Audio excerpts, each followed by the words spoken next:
Hi, and welcome to another edition of Rabbi K's Cuts. This week, unfortunately, the terrible domestic violence incident with Ray Rice has been on a lot of people's minds. It's dominated conversation not only on sports radio, but in the general society, newspapers, blogs. It's everywhere. And of course, it's been a tough couple of days as a Ravens fan, hearing questions about this and having to think about one of the players, a star running back on your most beloved sports team, having perpetuated such terrible violence. But the whole incident got me thinking about something that I think relates very much to Rosh Hashanah, which of course is coming up in just a few weeks. What happened with Ray Rice? He did this terrible deed and then was somewhat able to get away with it. He was suspended for a couple of games. He was put in some degree of trouble, but ultimately really escaped major consequences. But ultimately, eventually, a video came out. And it's that video that ultimately damned him to a much, much harsher punishment and really altered his future.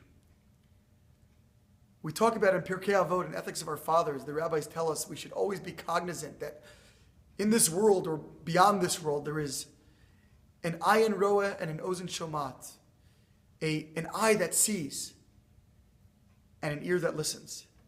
Very often we might do something in the privacy of our own homes. We might do something that we think no one else knows about.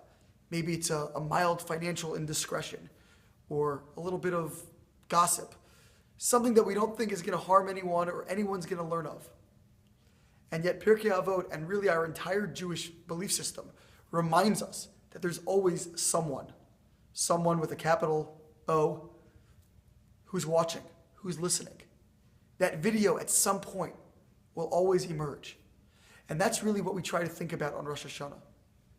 On Rosh Hashanah, it's the Rosh Hashanah, it's the head of the year.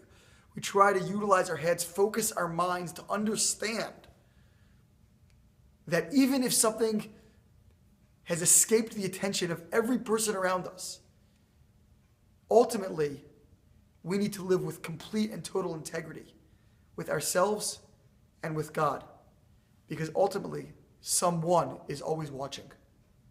Have a wonderful Shabbat and a meaningful, uplifting New Year.